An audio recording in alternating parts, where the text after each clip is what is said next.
Hello, my name is Noe Mercado. I am a PhD candidate in pathobiology at Brown University, and I'm the recipient of the PhRMA Foundation's Predoctoral Fellowship in Translational Medicine. Growing up, I was always really curious and trying to sort of understand the world and trying to figure out how things work. And it wasn't until actually that I started as an undergraduate that I found a passion for research. I'm a first-generation college graduate and also the first person in my family to pursue a PhD. So there was definitely a lot of obstacles and a lot of learning curves throughout my career. Doing research really takes a lot of grit, it takes a lot of effort, but I learned that, through that is sort of where I shine the most.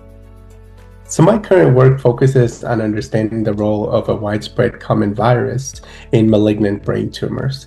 In particular, my focus is glioblastoma, and glioblastoma is a very deadly brain tumor with a grim prognosis for patients after diagnosis. If we can understand how the tumor is composed and how the tumor grows, then potentially we can find and develop new therapies. I'm interested in looking at human cytomegalovirus.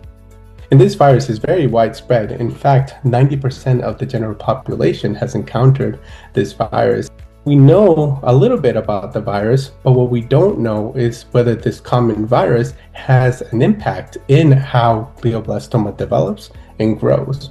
There's certainly a lot of data out there suggesting that there is a link between the two. And if we can understand the tumor biology, the composition, and whether viruses, not just human cytomegalovirus, but any type of virus really is involved in the development, then that means that we can develop new targeted therapies.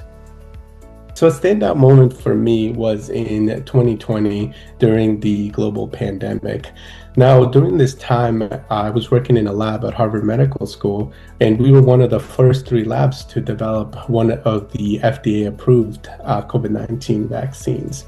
And throughout this work, I found that the research that I was doing really made a difference, where everything that I was doing on the bench really translated into the clinic.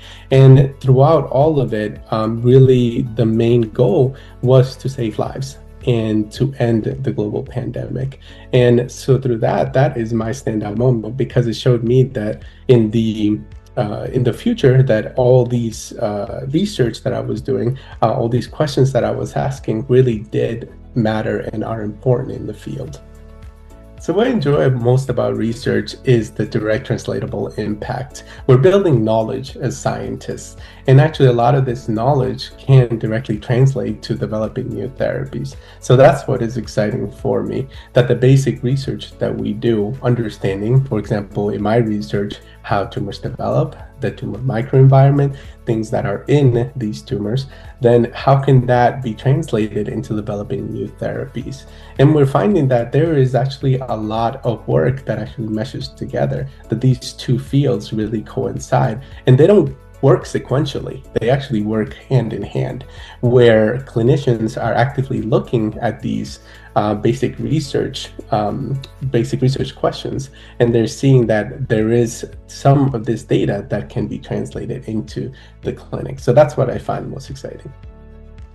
Tell a story with your research. I think that's one of the toughest parts as scientists, that we generally write for other scientists, but I think we should be telling a story that the general public can understand, where our research has an impact, and you know that. And now the important part is that you need to communicate it to the public.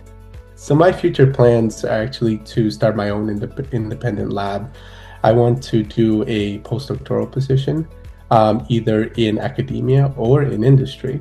I think my overall idea is that I want to continue doing the research that I love, and I want to continue doing translatable research that really has an impact in the patients, and also can really keep me motivated day to day.